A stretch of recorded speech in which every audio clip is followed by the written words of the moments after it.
Alhamdulillahirabbil alamin.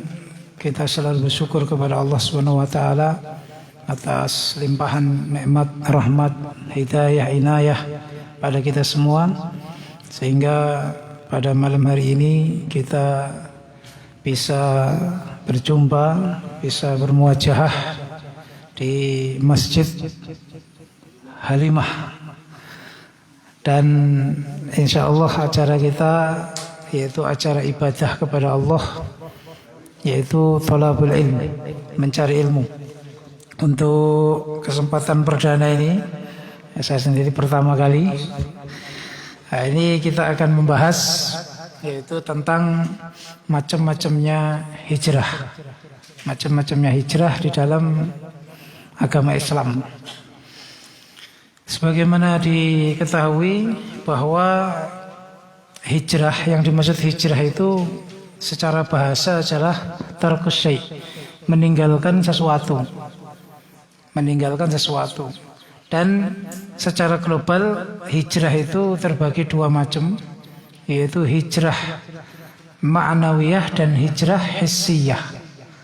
Ya, hijrah ma'nawiyah adalah hijrah batin, sedangkan hijrah hissiyah adalah hijrah fisik. Dari dua ini para ahli ilmu memerinci, ya, salah satu yang kita rangkum di sini yaitu ada 7 macam hijrah, yang mana bagi orang iman, bagi orang Islam, ke-7 hijrah ini harus ada dalam dirinya. Nah, ketika satu saja tidak ada dalam dirinya, nah, berarti di situ masih belum sempurna. Belum sempurna, apalagi poin-poin tertentu berarti malah belum mempunyai iman, masih di luar Islam. Maka kita akan bahas satu persatu. Baik, insyaallah waktu kita nanti azan tetap sesuai dengan waktu azan. Setelah azan kita teruskan, baru nanti mungkin sekitar jam 7 atau jam 7:15 sambil mungkin ada tanya jawab. Nanti akan kita akhiri sebelum 7:30 insyaallah. Nggak sampai jam 12 ya insyaallah. Baik, kita mulai yang pertama. Hijrah yang pertama adalah hijrah dari kekufuran menuju iman. Hijrah dari kekufuran menuju iman. Dalilnya yaitu firman Allah. Firman Allah Ta'ala, "Waddu law takfuruna kama kafaru." Orang-orang kafir berharap. Waddu itu mengharapkan, yarjun. Sangat berharap, sangat ingin kalian itu kufur. Law takfurun.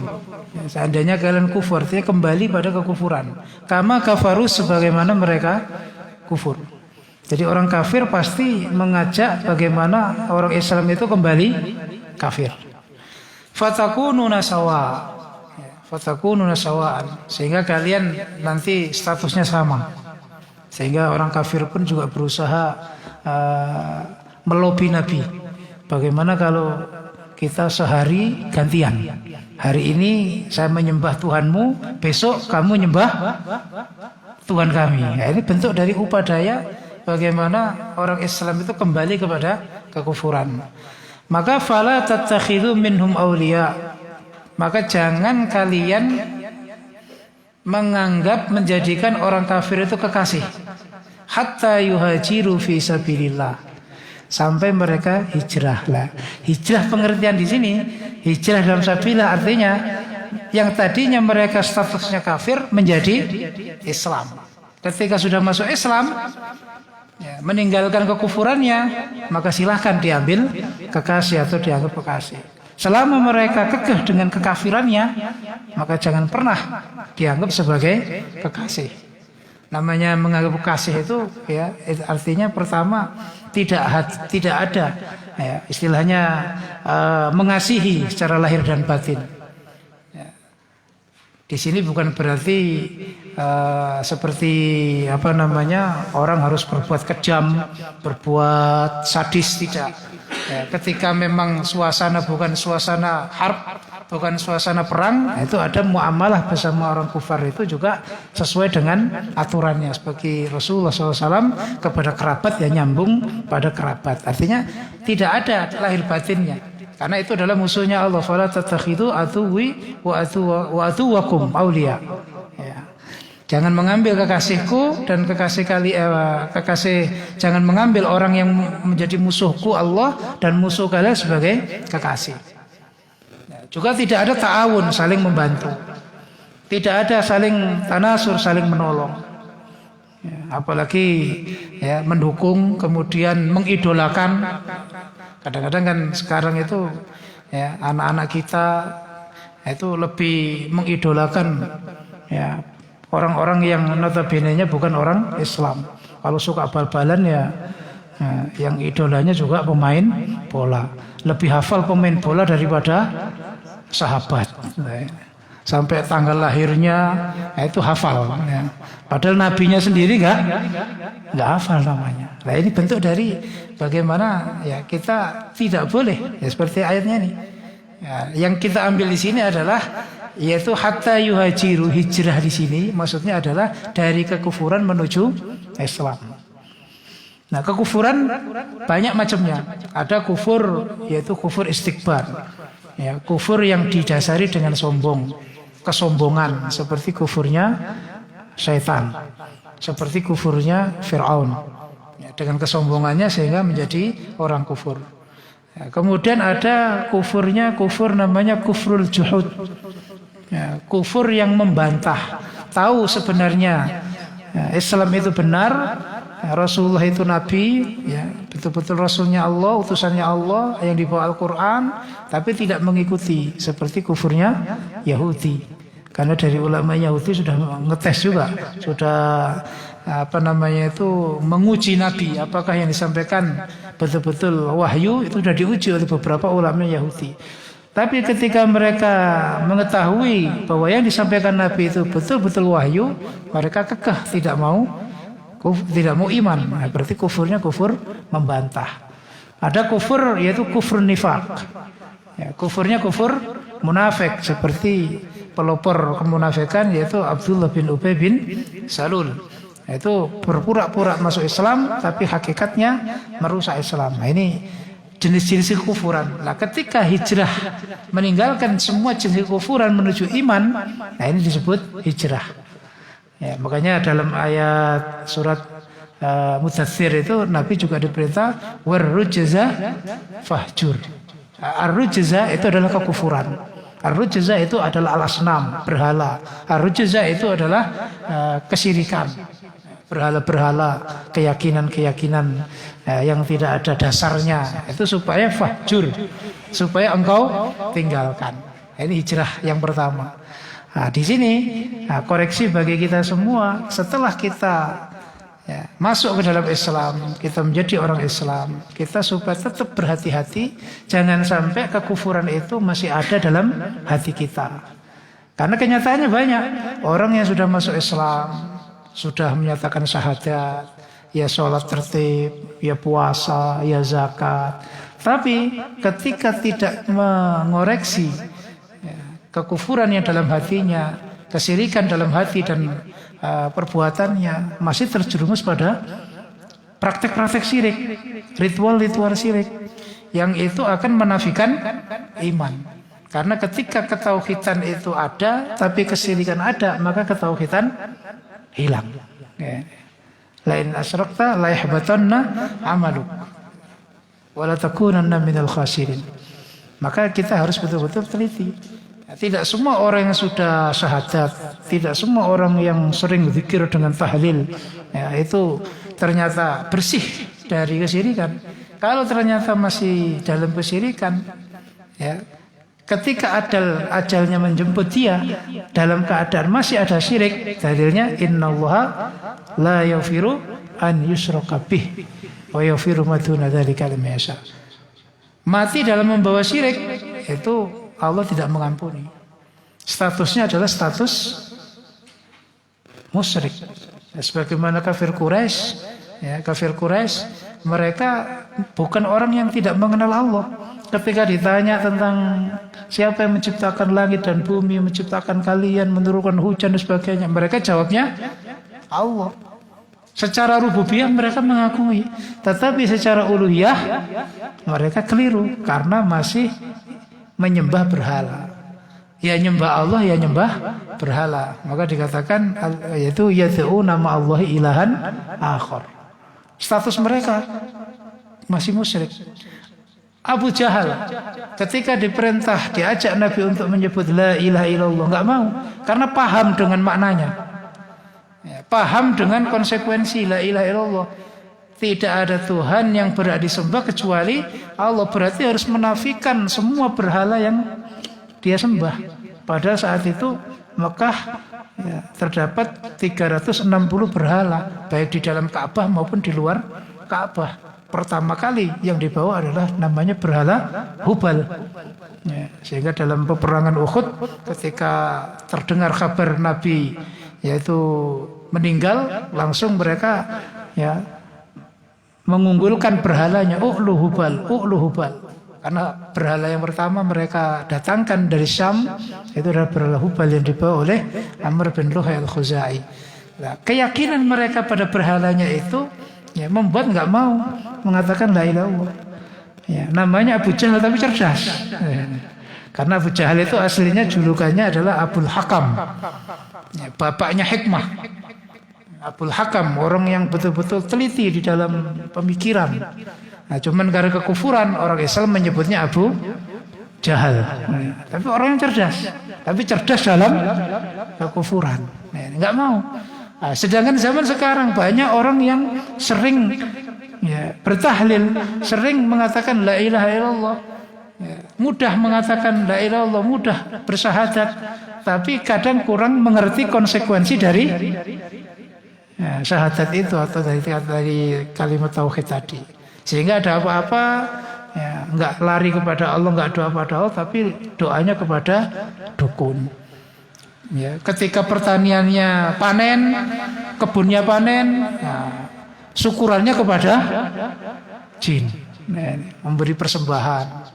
Ya, katanya kalau enggak diberi persembahan nanti jinnya marah. Ya, dianalogikan, dikiaskan dengan ada orang gila kalau enggak dikasih nanti marah.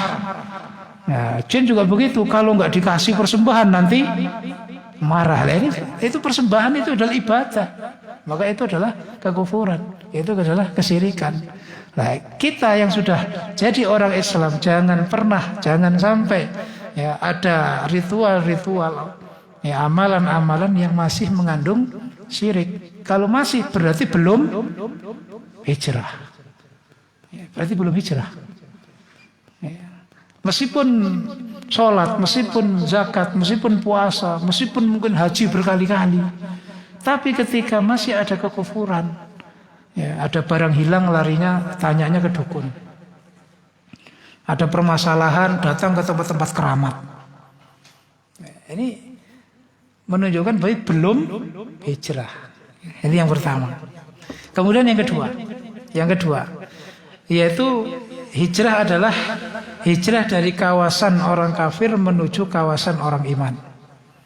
Dalilnya dalam surat An-Nisa ayat 100, qala Allah Ta'ala, wa man yuhajir fi sabilillah, barang siapa yang hijrah di dalam sabilillah, yajid fil ardi muraghaman katsiran wa sa'ah, maka ia akan menjumpai di bumi itu muraghaman, ya, bumi itu istilahnya muraghaman, menerima, landai artinya bumi itu mudah, ya, bumi itu luas, katsiran banyak, wa sa'ah dan mencakup semuanya. Artinya di sini menceritakan yaitu para sahabat Rasul yang hijrah dari Mekah ke Madinah.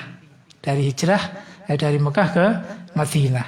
Yang sebelum itu juga hijrah dari Mekah ke Habasyah. Tapi khusus dari kawasan kafir menuju kawasan iman ini adalah termasuk dari Mekah ke Madinah. Karena kenapa hijrahnya Nabi dari Mekah ke Madinah itu dari kawasan kafir menuju kawasan Islam?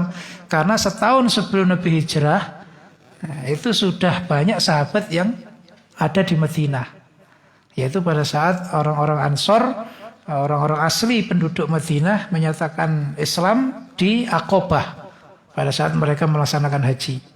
Karena di Jazirah Arab itu sudah tradisi, haji itu sudah tradisi. Karena itu yaitu tinggalan Nabi Ibrahim, cuman sudah dicampur dengan banyak kesyirikan. Seperti talbiyahnya kan dalam riwayat itu, labbaik Allahumma labbaik la syarikalak illa syarikan huwalak. Jadi untuk membenarkan berhalanya itu talbiyahnya diganti. Ya. Kami mendatangi panggilanmu, tidak ada sekutu bagimu kecuali sekutu yang milikmu. Sekutu yang memang milikmu, yaitu berhalanya itu maksudnya. Nah, itu diriwayatkan begitu, sudah banyak perubahan. Nah, ketika orang-orang Ansor insaf, orang-orang Ansor masuk Islam, ya pada gelombang pertama, ya kemudian mereka pulang, gelombang kedua lebih banyak lagi, sekitar 70 orang. Nah, saat mereka pulang dari haji itu, Nabi mengutus salah satu sahabat ya untuk bersama mereka pergi ke Madinah. Yaitu ya, dikatakan dalam sejarah Islam awwalu safirin fil Islam. Ya, pertama kali delegasinya orang Islam itu yaitu Mus'ab ibnu Umair, seorang pemuda yang saat itu diusir oleh ibunya karena hijrah, ya, karena masuk Islam yang tadinya kaya banyak fasilitas, begitu Islam oleh ibunya dicabut semua fasilitasnya sehingga tidak punya apa-apa kecuali pakaian yang dipakai. Tapi tidak membuat dia putus asa, tidak membuat dia meratapi nasib. Ya, justru dengan keadaan berat, ya beliau betul-betul mempersungguh. Akhirnya oleh Nabi dipilih untuk ya, mengikuti orang Ansor pergi ke Madinah. Nah, di sana ya, mengajar Al-Quran. Ya, termasuk murid-muridnya adalah Zaid bin Thabit, Mu'ad bin Jabal. Itu adalah dari Mus'ab ibnu Umair. Setahun sebelum Nabi hijrah, sahabat sudah banyak hijrah, termasuk Umar bin Khattab. Ya, kalau yang lain-lain itu hijrahnya sembunyi-sembunyi, yang lain-lain itu hijrahnya oleh orang kafir ditanting, napa ditanting nih? Ya, disuruh milih. Ya. Ya, kalau hijrah ya harus meninggalkan hartanya. Kalau nggak mau meninggalkan harta, nggak boleh hijrah. Akhirnya banyak yang meninggalkan hartanya untuk tetap hijrah. Semua dalam intimidasi orang kafir kecuali Umar. Ketika Umar hijrah, ya, beliau membawa anak panah, sholat di Masjidil Haram. Ya, setelah sholat 2 rakaat, ya, saat itu disaksikan banyak dari pembesar orang Quraisy, langsung ditantang. Siapa yang ingin ibunya kehilangan, siapa yang ingin ya, anaknya jadi anak yatim, ya, maka temui aku di gunung. Artinya nanti duel dengan saya. Ya, ternyata nggak ada yang berani. Ya, nggak ada yang berani. Itu hijrahnya Umar. Begitu juga hijrahnya Rasulullah SAW. Ya, Rasulullah oleh Allah baru diperintah yaitu di tahun ke-13 kenabian. Ya, padahal sebelumnya di awal tahun 12 itu sudah banyak sahabat yang hijrah ke Madinah.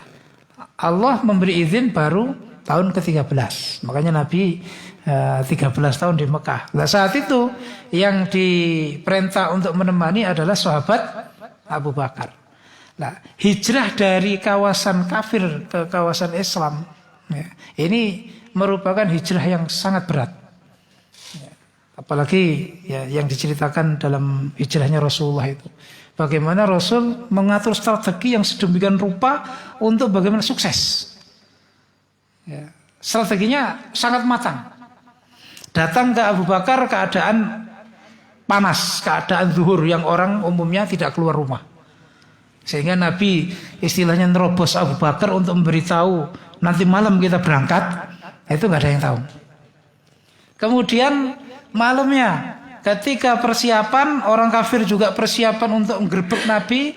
Nabi sudah menyiapkan ya, Ali bin Abi Thalib untuk tidur di tempat tidurnya. Ya, istilahnya sahabat Ali yang masih kecil ya, sudah berani berada di ujung tanduk kematian. Nah, karena saat itu disuruh berselimut. Nah kalau orang kafir sudah nggak mau ngetes lagi, nggak mau ngecek lagi itu nabi apa bukan, ya langsung anak panah, tombak, semua akan menyerang. Ya, untungnya orang kafir masih memastikan dulu ini nabi apa bukan. Nah ternyata yang dibuka adalah Ali bin Abi Thalib. Nabi sudah pergi. Nah, ini betul-betul dihitung secara matang. Kemudian perginya Nabi, apakah langsung pergi ke Madinah? Tidak. Karena Nabi tahu, kalau Nabi pergi ke Madinah, orang kafir juga akan tahu. Karena sahabat-sahabatnya setahun sebelumnya, itu gelombang hijrah itu umumnya ke Madinah semua. Sehingga kalau Nabi pergi, ya sudah tinggal nangkep itu saja. Umpama arah Madinah ke sana, Nabi nggak berjalan ke sana. Nabi berjalan ke arah kebalikannya. Yaitu sembunyi di Gua Thur. Gua Thur itu kalau naik itu 2 jam. Saya dulu tahun 97 yaitu naik ke sana. Nah, setelah naik itu ya, kesimpulannya naik menyesal, nggak naik menyesal. Jadi munggah ketun, boten munggah ketun. Munggah nggih ngoten mawon, boten enten keistimewaane napa-napa, nggih namung ndelok ngoten tok. Gak munggah nggih mboten roh. Tapi riyen nggih sik guru, sik bobote niku sik 50 kula riyen. Dadi melayu munggah, mudhun nggih melayu. Nah, sakniki lek mludun melayu nggih glundung sakniki.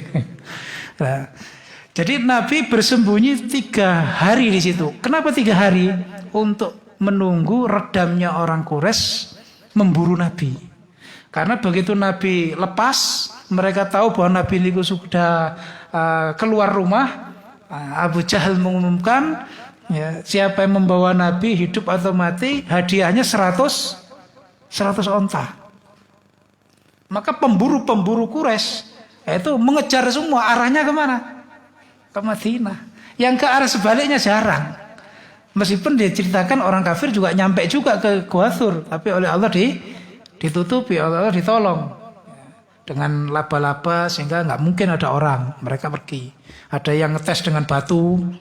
Mangko lek suarane dik berarti ada apa namanya batu dengan batu berarti nggak ada orang. Tapi lek suarane kok tek, nah, berarti ono wonge iki. Ternyata menurut riwayatnya sebagian riwayat dilempar itu kena giginya Abu Bakar. Sehingga suaranya nah, dik, wah ini ada berarti batu nggak ada orang berarti. Nah, ceritanya begitu. Nah ini Allah menolong, Allah istilahnya menutupi 3 hari sampai pencarian pemburuan orang Quraisy itu reda. Nah selama 3 hari makanya dari mana? Ini juga sudah diatur oleh Abu Bakar, oleh Nabi. Selama bersembunyi di sana, siapa yang ngirim makanan itu sudah diatur. Aisyah dan apa namanya istrinya Abu Bakar menyiapkan makanan. Ya, dikirim ke sana. Yang ngirim siapa? Ya, yang ngirim kadang anaknya yaitu Muhammad bin Abu Bakar, kadang penggembalanya yaitu Amir bin Fuhairah. Nah, itu menggembala sambil bawa makanan, sehingga Nabi menggembalanya itu dekat Gunung Thur. Ya, sehingga Nabi dan sahabat Abu Bakar bisa mengambil makanannya dan minum susunya. Setelah pulang itu ada anaknya Abu Bakar, Abdullah bin Abu Bakar itu menghapus jejak supaya tidak ketahuan. Jadi sudah diatur sedemikian rupa. Kemudian begitu 3 hari pergi ke Madinah, di perjalanan juga mengatur jangan sampai di jalan umum. Kalau jalan umum tinggal nangkep saja. Nabi menyewa seorang petunjuk jalan yang ahli. Ya, sebab kalau nggak ahli namanya di padang pasir muter saja nggak nyampe. Artinya menyewa orang yang ahli yang tidak melewati jalur biasanya.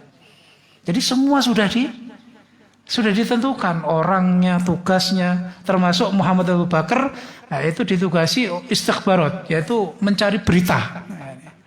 Istilahnya kulak warto, bagaimana keadaan orang Quraisy.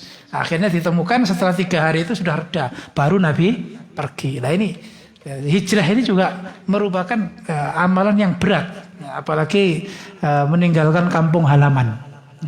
Tidak semua orang itu bisa mampu meninggalkan kampung halaman. Ya, meskipun hidupnya enak di kota, ya tetap saja hatinya masih di desa. Makanya kan ada budaya mudik. Riyo ini mulai kabeh. Soalnya apa? Mboten saged ngilangi keadaan atau kenangan di kampung halaman. Nabi dan sahabat juga begitu, sulit. Ya, kadang diceritakan sahabat Bilal itu menangis karena kangen suasana Mekah. Nah, ini bentuk dari hijrah. Itu meninggalkan kawasan kufur menuju kawasan iman supaya agamanya selamat. Nah, ini hijrah yang kedua. Kemudian hijrah yang ketiga, dari bid'ah menuju sunnah. Ini yang dikatakan ulama min a'zamil hijrah, ya, al hijrah minal bid'ah, ya, wal ibtida' ila sunnah wal ittiba' namanya. Jadi termasuk hijrah yang paling agung itu adalah hijrah dari bid'ah dan ya ibtida' itu berusaha membuat hal yang baru menuju sunnah, dan ittiba' hanya mengikuti. Karena dinul Islam itu dinul ittiba', bukan dinul ibtida'. Kalau ibtida' itu bid'ah. Dalilnya falladzina ukhriju. Allah berfirman falladzina hajaru, ya. Falladzina hajaru, maka orang-orang yang hijrah mereka. Wa ukhriju min diyarihim, dan dikeluarkan mereka dari rumah-rumah mereka. Nah, ini umumnya orang kalau dari ya ahli bid'ah kemudian ke ahli sunnah pasti dimusuhi. Ya, pasti dimusuhi. Nah, bentuk pemusuhannya ya bisa sampai diusir. Nah, bisa sampai diusir. Tadinya mungkin tokoh dalam suatu komunitas, tokoh dalam suatu kelompok, ya, begitu beda pemahaman, akhirnya dikeluarkan dari rumahnya. Kadang-kadang ya yang mengeluarkan itu keluarganya sendiri. Ya, ada yang mengeluarkan ya bapaknya sendiri yang mengeluarkan. Nah, ada lagi anaknya yang nggak mengakui orang tuanya. Mulai sekarang ya, bapak sudah bukan bapak saya lagi. Ya, ini kan bentuk dari dikeluarkan, ya, dicoret dari kartu keluarga. Sampai begitu. Tidak akan diberi warisan, akan dicoret dari ahli waris. Ini namanya ya ukhriju min ahli waris ini, ya kan? Wa udhu fi sabili, dan disakiti dalam agamaku. Ya, kalaupun toh tidak diusir karena rumahnya sendiri, bagaimana mengusir? Ya. Kalau rumah kontrakan mungkin diusir. Ya. Kontrakan nggak diperpanjang lagi, meskipun masih beberapa bulan. Sekarang juga harus keluar. Ya, itu kalau kontrakan. Kalau rumah sendiri nggak bisa diusir, tapi diintimidasi. Ya, seperti Nabi sendiri, ya, Nabi dikatakan orang gila, dikatakan orang yang kejinan, dikatakan orang yang ingin merebut kekuasaan di Quraisy, ya kan? Nah, ini bentuk dari wa'udhu fi sabili. Wa qatalu wa qutilu. Mereka berperang dan mereka dibunuh, ya. Membunuh atau dibunuh artinya ada pertempuran, ada peperangan di antara ya, orang kafir dan orang iman, atau ahli sunnah dan ahli bid'ah. Itu mesti di sepanjang zaman kebenaran dengan kebatilan itu pasti ada peperangan. Ya, ada peperangan, as-sira' bainal haqqi wal batil, itu akan berlaku sepanjang zaman. Ya, contohnya Allah sendiri mengabadikan dalam surat Al-Fatihah, yaitu antara permusuhannya orang Yahudi, Nasrani dan orang iman. Alladzina an'amta alaihim itu orang iman, ghairul maghdub itu orang Yahudi, waladhdallin orang Nasrani. Itu kan istilahnya Pak, isyarat bahwa tiga golongan ini sepanjang zaman itu mesti ada peperangan. Ya, ada peperangan. Kalau ada orang yang berusaha ya, yaitu menyatukan, ya itu nggak mungkin. Ya, kalau menyatukan berarti itu salah. Nggak ada menyatukan agama, itu nggak ada. Pasti itu batil. Apalagi dalam pemahaman pluralisme. Semua agama itu sama. Wahdatul adyan. Nah itu contoh-contoh pemikiran yang kufur. La ukaffiranna anhum sayyi'atihim, mereka akan aku hapus semua kesalahan-kesalahannya. Wa la udkhilannahum jannatin, mereka akan aku masukkan pada surga-surga tajri min tahtil anhar, di bawahnya mengalir beberapa sungai. Semuanya itu thawaban min indillah. Ya, semua adalah pahala dari sisi Allah. Wallahu indahu husnul thawab, dan di sisi Allah adalah sebaik-baiknya pahala. Bid'ah dan sunnah ini juga sama. Ya, sepanjang zaman juga akan selalu berperang. Karena ahli bid'ah juga akan membangun agamanya dengan kebid'ahannya. Lah bid'ah itu enggak lepas dari hawa nafsu. Makanya ulama menyebut ahlul bid'ah wal ahwa. Ya, ahli bid'ah itu mesti orang yang mengikuti hawa nafsu. Lah hawa nafsu faktornya banyak. Ada kalanya kesombongan, merasa paling benar, merasa paling murni, merasa paling ahli surga, semuanya kafir. Atau faktornya karena ta'assub, ya, mengkultus individukan pimpinannya, tokohnya, ya, atau ta'assub pada golongannya. Nah, itu ahli bid'ah. Atau ya mengikuti kebodohannya, nggak mau menerima, nggak mau mencari kebenaran. Pokoknya apa yang dia yakini yaitu pokoknya yang paling benar. Nah ini bentuk dari ahli bid'ah. Makanya para ahli ilmu mengatakan ahli bid'ah itu lebih parah daripada ahli maksiat. Ahlul bid'ah asyaddu min ahlil maksiyah. Ya, ahlul bid'ah asyaddu min ahlil maksiyah.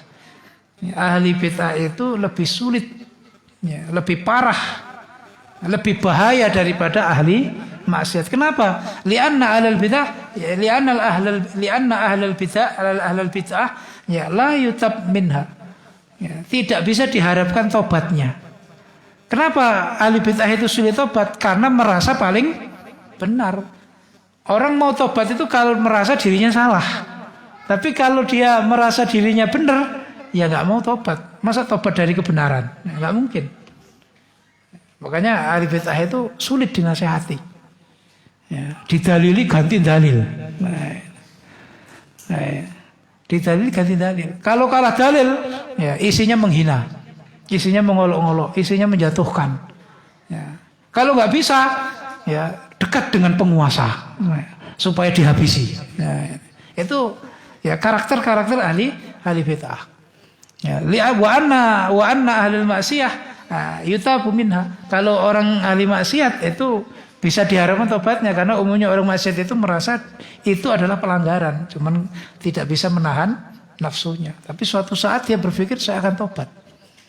Ya, masih mudah, gitu. Mudah diharapkan tobatnya. Makanya di sini kita sebagai orang yang sudah masuk ke dalam Islam, ya, sudah mengetahui sunnah, jangan sampai kita masih mengerjakan praktek-praktek bid'ah. Nah, bid'ah itu ada dua macam.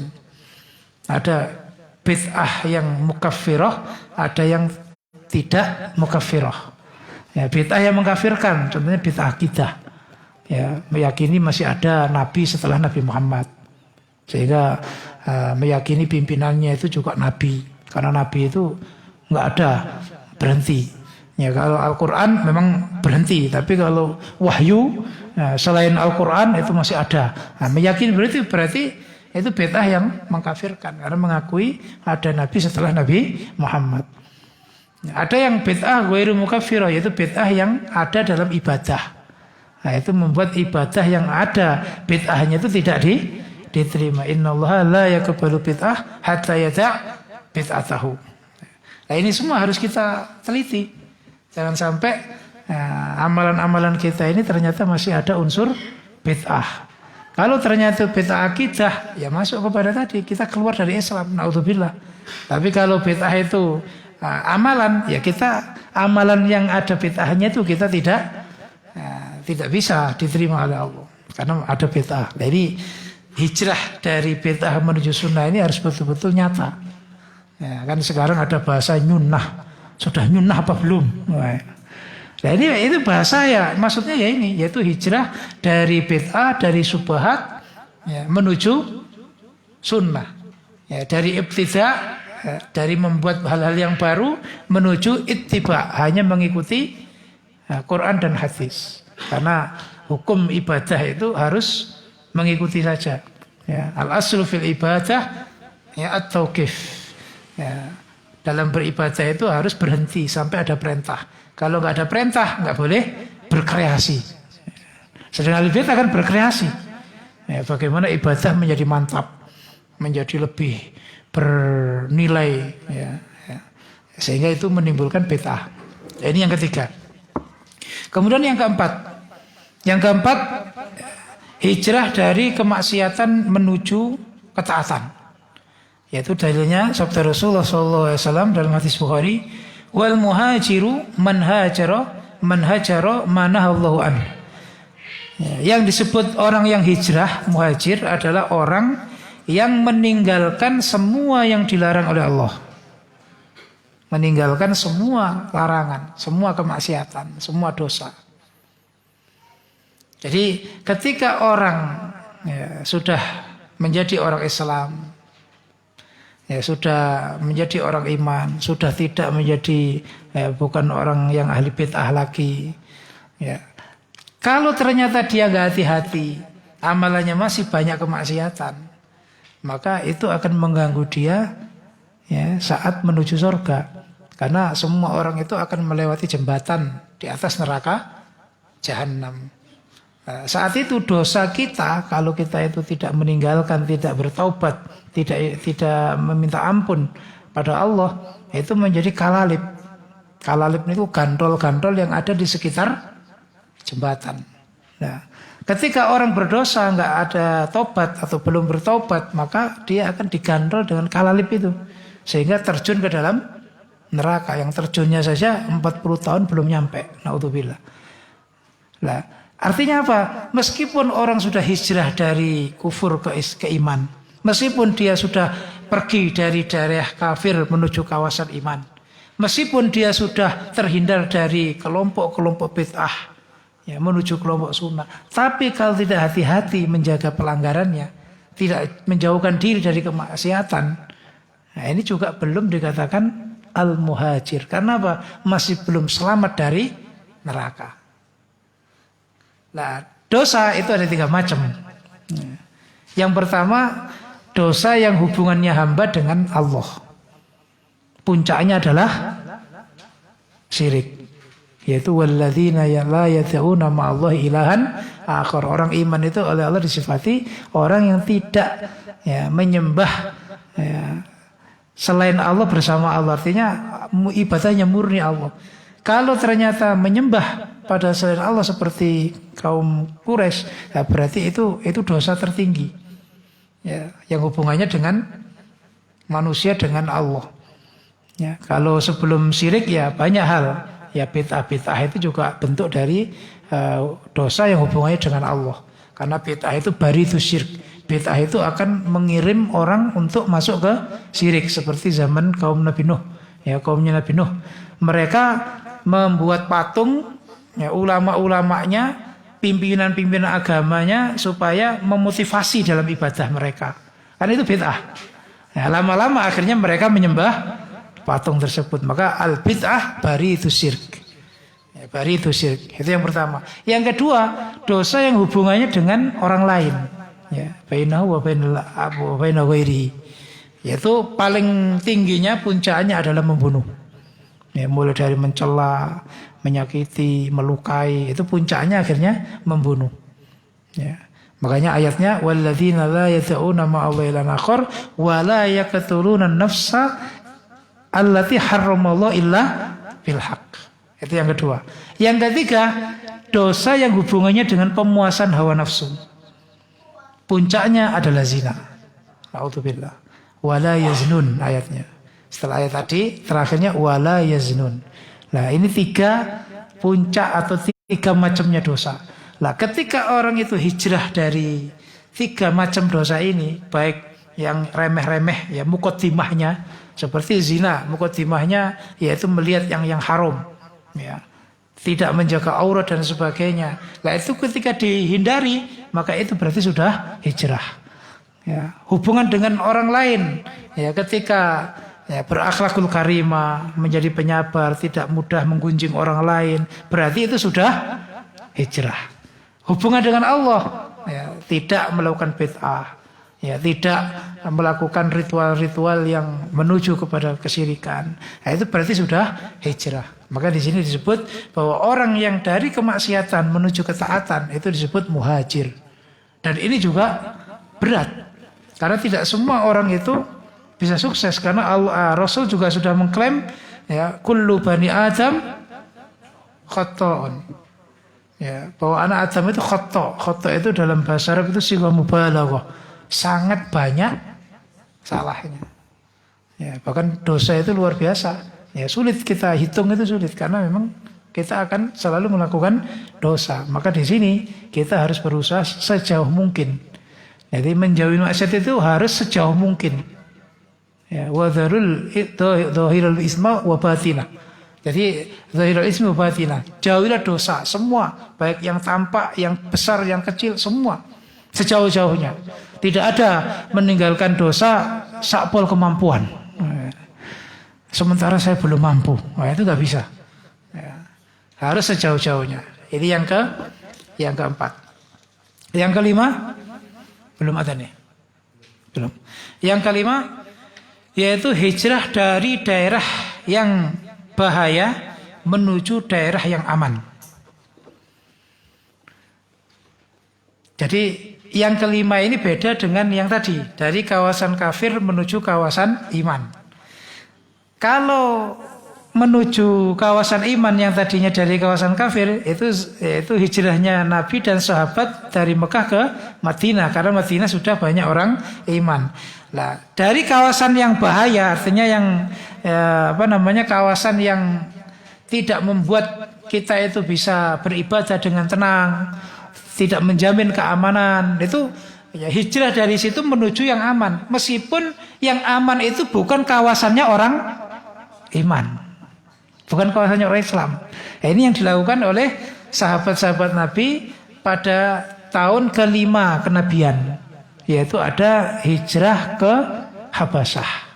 Itu ada dua gelombang, yaitu per tahun kelima kenabian dan awal tahun 10 kenabian, yaitu pada saat pamannya Nabi Abu Thalib dan istri beliau ya Ummul Mukminin Khadijah wafat, sehingga orang kafir intimidasinya semakin kuat. Itu tahun 10, yang tahun awal itu hanya ya, berapa itu? 17 atau 18 laki-laki, 4 perempuan. Nah, sedangkan yang gelombang kedua itu sudah hampir 70. Ya, yang laki-laki 70, yang perempuan 14 atau berapa itu. Itu gelombang kedua. Ya, ini hijrahnya mereka ke Habasyah. Habasyah itu daerah mana? Habasyah itu kalau sekarang Ethiopia. Ya, Al-Ethiopi kalau sekarang bahasa Arabnya. Itu daerah Habasyah. Yang menguasai di sana adalah Raja Najasyi, yaitu orang Nasrani.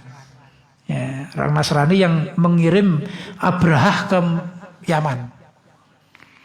Jadi Raja Najasyi itu yang mengirim Panglima Abrahah dengan temannya ke Yaman untuk membantai orang yang membantai Nasrani di daerah Najran, yaitu Ashabul Ukhdud. Ya, jadi Ashabul Ukhdud itu kan yang dibantai itu orang Nasrani.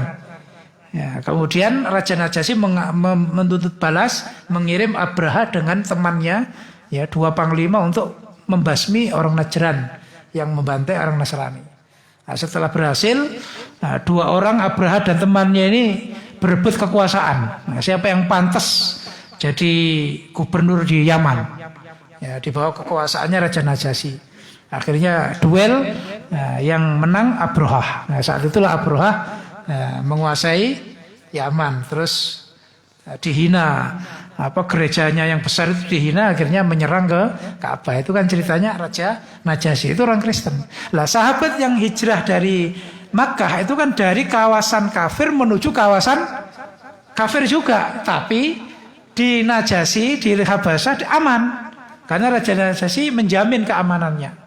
Bahkan Nabi dalam sejarahnya memilih kenapa Habasyah? Karena di Habasyah nggak ada satu orang Arab pun di sana, sehingga akses orang Arab ke sana itu kayaknya jauh sekali, nggak. Nah, mau ke sana itu diperkirakan itu nggak mungkin, karena orang Arab nggak ada di sana. Sehingga Nabi memilih Habasyah. Ya, termasuk gelombang pertama yang ikut itu adalah Utsman bin Affan yang kemarin kita ceritakan di Durus di Sugiyo Lamongan. Ya, kemarin itu termasuk Utsman dan istri putrinya Nabi yaitu Ruqayyah, itu gelombang pertama hijrah ke Habasyah. Ya, ini hijrah dari kawasan yang bahaya ya di Mekah karena mereka mengalami intimidasi ya dari orang Quraisy ya, sampai keluarganya Yasir itu dibantai, Yasirnya dibunuh, dibakar, istrinya juga ditusuk ya sampai meninggal. Kemudian Yasir juga hampir Amr juga hampir dibunuh, tapi dia pura-pura ya. Semua. Bilal juga ditidurkan di pasir yang panas, dikasih batu yang besar, ya disuruh murtad. Suhaib juga begitu. Ya, tidak hanya pasir, pasirnya dikasih bara. Kemudian Suhaib disuruh tidur di situ.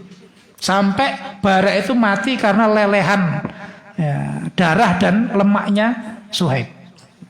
Jadi intimidasi yang sangat ya, keras. Sehingga Nabi memerintahkan untuk hijrah ke Habasyah. Ini dari kawasan yang bahaya, ya, dari kawasan yang ya, tidak menjamin aman, ya, menuju kawasan yang aman. Meskipun sama-sama kawasan kafir.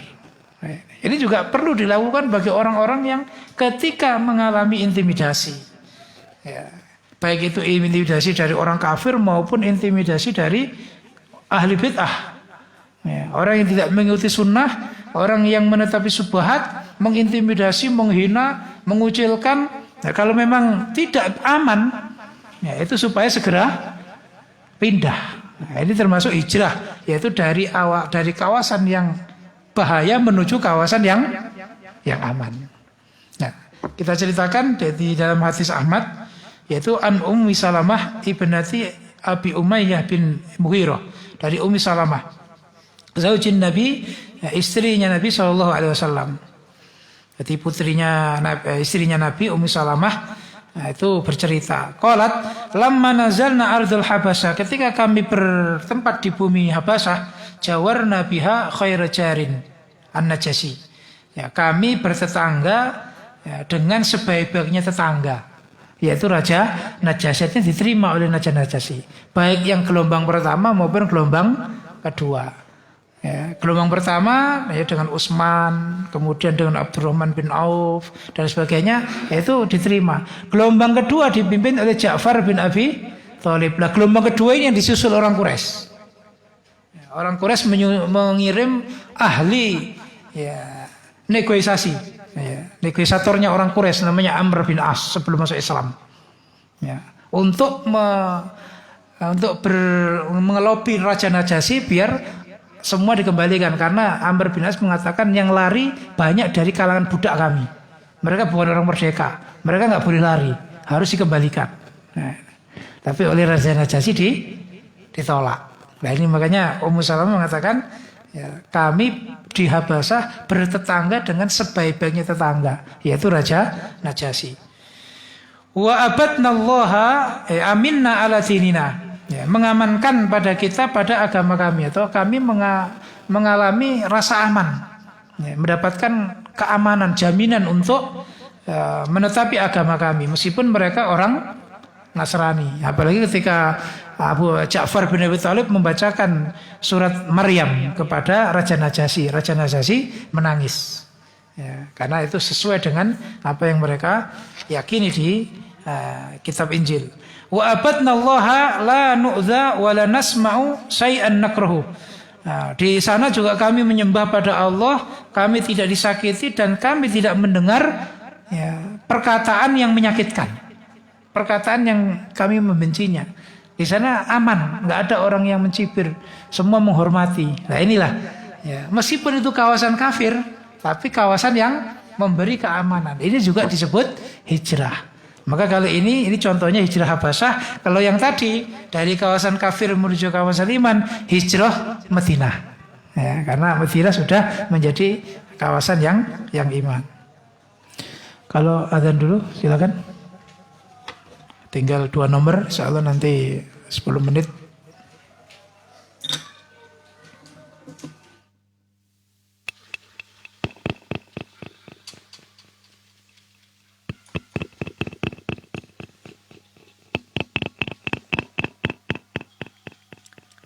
Allah Akbar, Allahu Akbar, Allahu Akbar,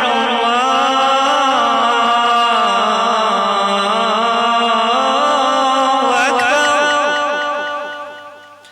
Asyhadu an la ilaha illallah, asyhadu an la ilaha illallah,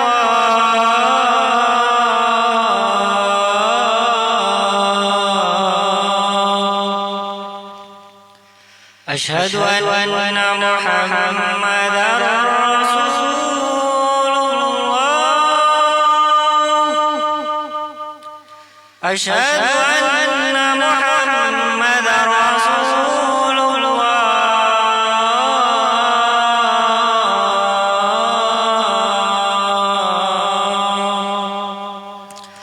حي على الصلاة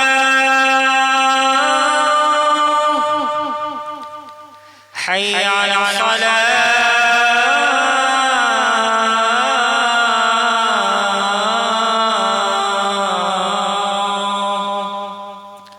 حي على الفلاح حي على الفلاح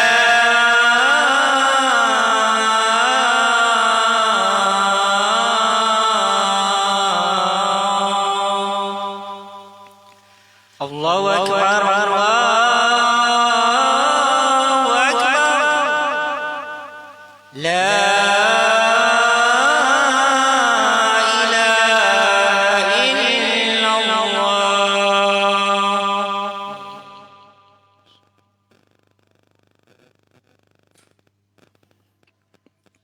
Baik, kita lanjutkan.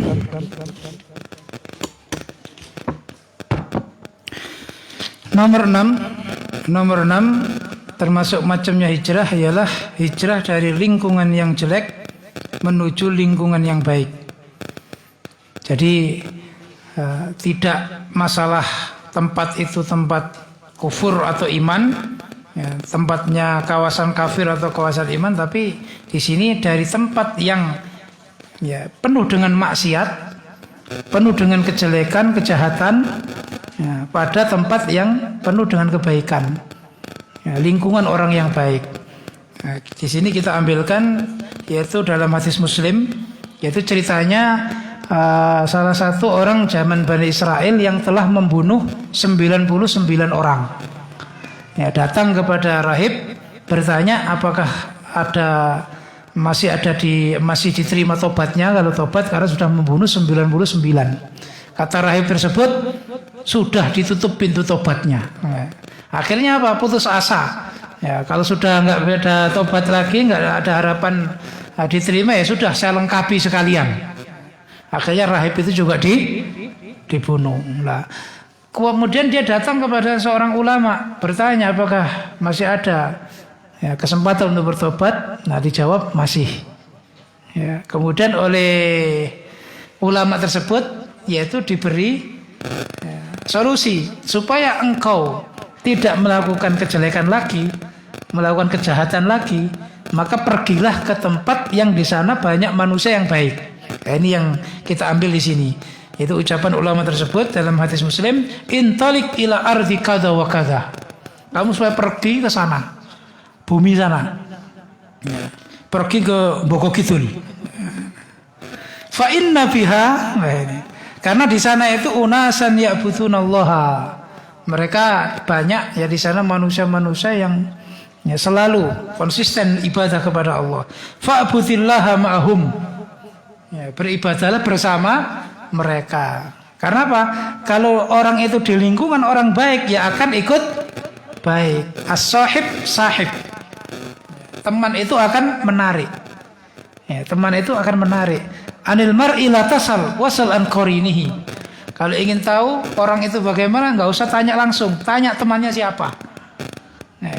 Fa innal qarina bil muqarini yaqtadi.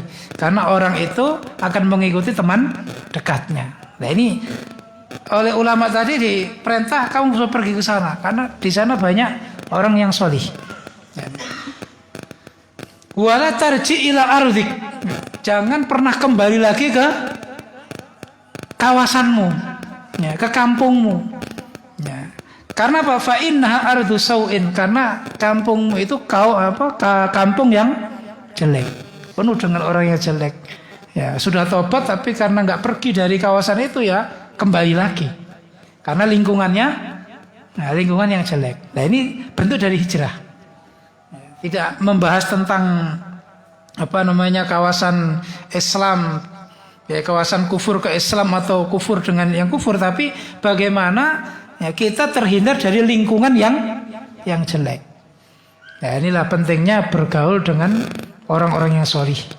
Ya, termasuk resep untuk menjadi solih itu adalah murafaqatus solihin.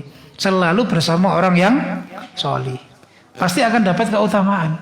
Pasti dapat hikmah. Nah, Ashabul Kahfi saja, ya, 7 orang yang ngikuti siapa? Anjing. Ada anjingnya. Anjingnya juga dapat karomah. Nah, Ashabul Kahfi dapat karomah tidur 3 abad. Anjingnya karena mengikuti, nah, juga dapat karomah. Itu pada seekor anjing. Bagaimana manusianya? Nah, ini bentuk dari hikmah yang perlu kita pahami, bahwa ya, kalau kita di kawasan yang jelek, ya kita supaya pergi dari situ. Karena kalau tidak, ya, ini istilahnya apa? Daerah yang rawan. Ya, kita akan mudah terpengaruh. Ya, meskipun merasa iman saya kuat insya Allah. Tapi ya namanya setan, ya akan mengajak. Ya, baik setan jin maupun setan manusia. Terakhir, nomor 7, hijrah. Macam hijrah yang ke-7 adalah dari bodoh menuju ilmu. Nah, karena dalilnya Allah berfirman, "Falaula nafaru min kulli firqatin minhum", ya, seyogyanya, sepantasnya, sebaiknya, ya, berangkat, ya, dari setiap kelompok dari mereka orang iman, ta'ifatun, ada segolongan yang liyatafaqahu fiddin, berangkat untuk mencari pemahaman agama. Ini kan berarti meninggalkan tempatnya, meninggalkan kampungnya untuk mencari ilmu. Ya, raf'ul jahl, ya, mengangkat kebodohannya. Wal yundhiru qaumahum. Nah, setelah berhasil mendapatkan ilmu, yaitu menakut-nakuti kaumnya, idza raja'u ilaihim, ketika mereka kembali, la'allahum yahdharun, supaya mereka itu takut.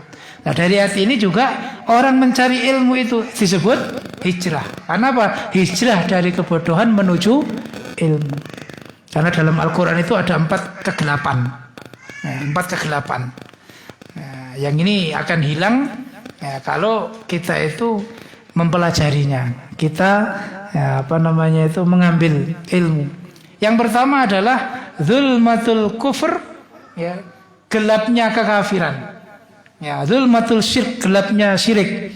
Ya, obatnya apa untuk menghilangkan ini? Ya, yaitu dengan nurut tauhid. Kan Allah itu mengeluarkan orang iman kan dari kegelapan, beberapa kegelapan menuju cahaya. Yukhrijuhum minadz-dzulumat ilan nur. Dzulumat yaitu tadi zulmatul syirk menuju nurut tauhid. Yang kedua, zulmatul jahl ilan nuril ilm. Dari gelapnya kebodohan menuju cahayanya ilmu. Makanya Nabi dalam Al-Quran nggak diperintah menambah satu apapun, nggak diperintah menambah apapun kecuali nambah ilmu. Wa qul rabbi zidni ilma. Yang ketiga yaitu min dzulumatil bid'ah ila nuris sunnah. Nah, ini juga akan kita pahami dengan ilmu. Orang ahli bid'ah karena nggak menerima ilmu, ya dia dalam kegelapan, nggak akan mengetahui bahwa yang ditetapi itu adalah bid'ah. Tapi setelah belajar, setelah menerima ilmu, dia baru tahu ternyata selama ini sesat. Ternyata selama ini yang dikerjakan adalah bid'ah. Dan yang keempat adalah min dzulmatil ma'siyah ila nurith ta'ah. Dari gelapnya maksiat menuju ketaatan. Nah, ini bisa didapatkan dari kalau kita yaitu mencari ilmu. Maka diperintahkan dalam ayat tadi supaya mencari pemahaman. Ini kan hubungannya dengan ayat perang ini. Ya, sebagian perang, sebagian harus mencari ilmu. Nah, itu juga termasuk jihad. Jihad. Orang mencari ilmu itu juga mujahid. Selain muhajir juga mujahid. Kenapa mujahid? Ya. Al-muallim, orang yang mengajarkan ilmu, itu mujahid, itu prajurit juga. Ya. Senjatanya apa? Silahuhu al-ilm. Ya, senjatanya adalah ilmu. Wa maidanuhu, medan perangnya apa? Medan perangnya adalah al-jahl, kebodohan. Makanya kalau kita menjumpai orang yang belum mengerti, itu ya jangan memusuhi. Ya. Harus kita ajari. Ya, Ya, harus kita ajari. Kecuali setelah diajari berkali-kali nggak mau. Nah, itu baru ayatnya wa'rid anil jahilin. Apalagi bodoh ngeyel pisan. Nah, namanya jahil murakkab. Nah itu ya farfaduhu, tinggalkan saja. Wa'rid anil jahilin. Nah ini bentuk dari 7 macam hijrah yang merupakan ya istilahnya pemuhasabah. Ya, kita tulis ini adalah pertama untuk muhasabah, untuk mengoreksi diri kita. Ya ayyuhalladzina amanu taqullaha wal tandur nafsun ma qaddamat lighad. Kita sudah menyatakan hijrah. Ya, tapi hijrah kita itu harus total. Ya, dari kekufuran, dari kawasan kafir, dari kawasan ahli bid'ah, dari kemaksiatan, dari keadaan yang mengancam ya, keamanan, bahaya, dari tempat-tempat atau lingkungan yang jelek, termasuk hijrah dari kebodohan. Makanya 7 ini mewakili 2 macam tadi. Hijrah secara batin, maknawi, dan hijrah secara hissi atau fisik, secara fisik. Nah ini yang perlu kita terus, yaitu mengoreksi diri kita. Yang kedua juga 7 macam hijrah ini bentuk dari bagaimana kita mempersiapkan ya, istidad untuk menyiapkan diri kita. Jangan sampai kita itu terjerumus. Ya.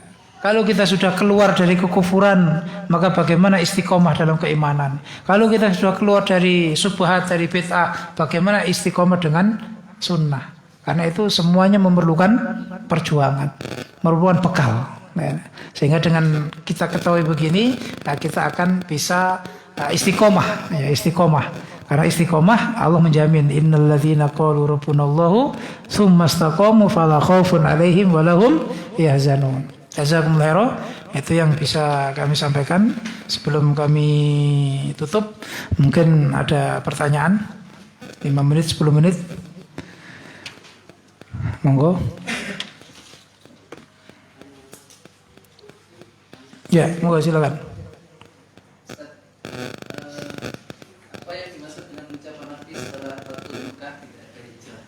La hijrata ba'dal fathi. Walakin an-niyah wal jihad, jihad wan niyah. Tayyib. Jadi yang dimaksud hijrah tidak ada hijrah dari Mekah ke Madinah itu artinya hijrah yang saat itu berlangsung. Ya. Kan saat itu dari mulai katakanlah 12 tahun kenabian sampai Fathul Mekah yaitu tahun 8 Hijrah, itu kan gelombang hijrah masih banyak. Nah, setelah Fathul Mekah nggak ada hijrah lagi.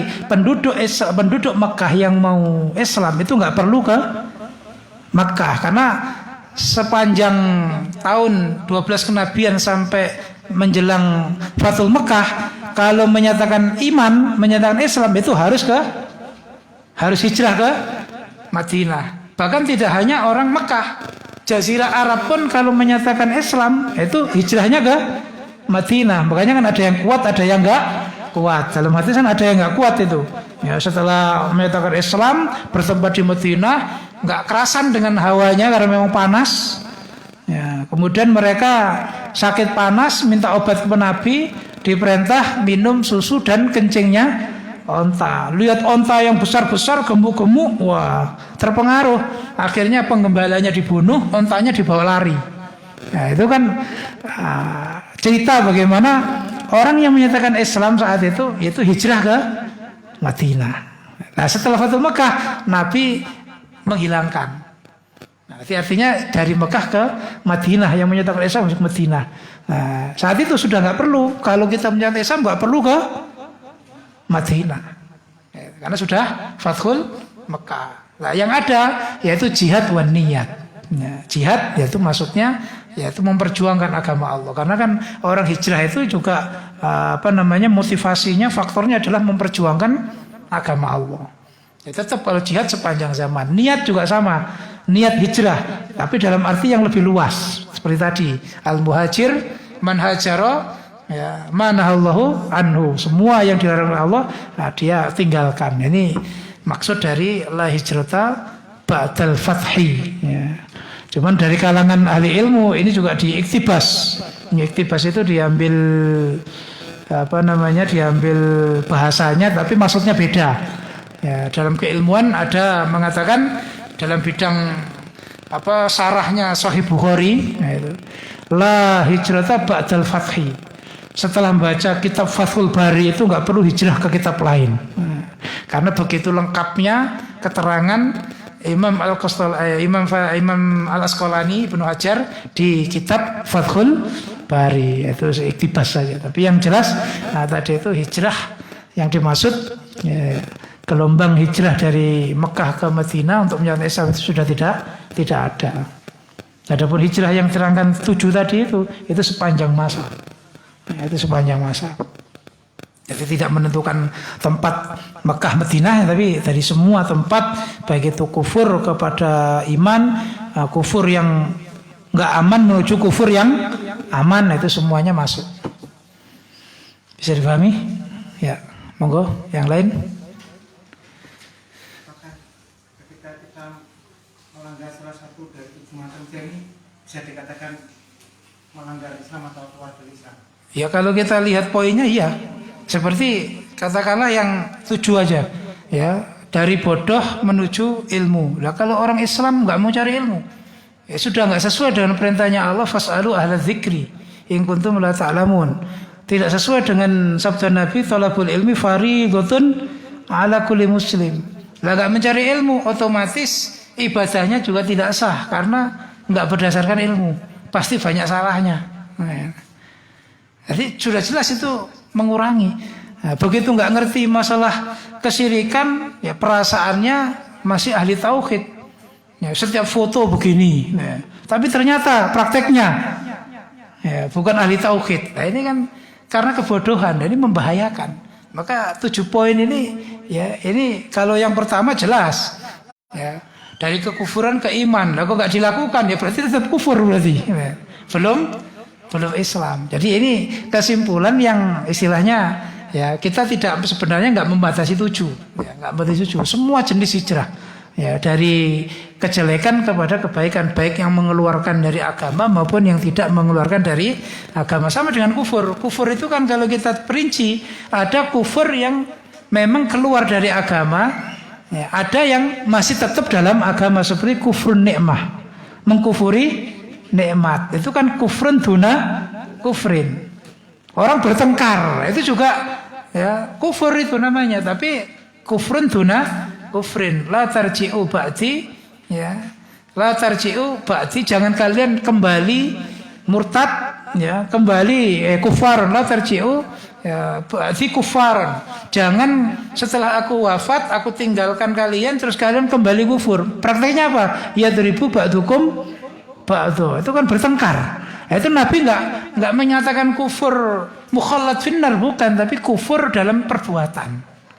Nah, itu kalau kita perinci kan begitu. Makanya ini juga ada perinciannya. Seperti yang saya terangkan tadi, itu kufur yang ya istilahnya yukhriju anil millah, itu bukan Islam. Seperti kufur istikbar, juhud dan munafik tadi. Kalau kufrun duna kufrin, ya kufur nikmat. Ya, kufur nikmat. Ini makanya ya, 1 saja dari 7 ini kita tidak melakukan, ya pasti ya, akan istilahnya apa? Bisa hilang imannya, bisa berkurang imannya. Ya, berkurang imannya seperti tadi itu di lingkungan yang masih banyak maksiat, banyak pengaruh, banyak orang-orang jahat, banyak orang-orang jelek. Kok bertahan di situ? Itu kan seakan dia ya membiarkan diri di daerah yang bahaya. Kalau membiarkan diri di daerah bahaya, suatu saat dia akan ikut di situ. Ya. Jelas tahu arak itu haram, judi itu haram, tapi masih duduk dengan mereka, ngopi dengan mereka. Ya meskipun nggak ikut minum, tapi itu rawan. Itu akan mengurangi, ya, mengurangi keimanannya. Kenapa? Nah, karena itu termasuk dari maksiat. Ya. Apalagi nggak pernah nasihat. Oh saya nggak ikut-ikutan, tapi diam saja di situ, nggak pernah nasihat. Nah ketika ada seksa turun ya kena. Ya meskipun di situ tidak ikut maksiat. Maka 7 ini saja dilanggar, itu kalau ya maksimalnya adalah imannya hilang, ya. Atau kalau enggak ya imannya berkurang, karena al-iman yazidu bi ta'ah wa yanqusu bil maksiyah. Bisa dipahami? Monggo. Satu lagi pertanyaan? Cukup insyaallah. Jazakumullah khairan, itu yang mungkin bisa kami sampaikan. Insyaallah bisa disambung di lain waktu. Ada kekurangannya mohon maaf yang sebesar-besarnya. Atas kehadiran dan perhatiannya kami mensyukuri. Jazakumullah khairan wa jazakumullah jannah. Wa nas'allahu ta'ala yaj'al kulla juhudikum wa husni mutaba'atikum fi mizani hasanatikum yaumil qiyamah. Amin. Jazakumullah khairan, wallahu ta'ala alam, wa sallallahu ala nabiyyina Muhammad wa ala alihi wa sahbihi ajma'in. Walhamdulillahirabbil alamin. Wassalamualaikum warahmatullahi wabarakatuh.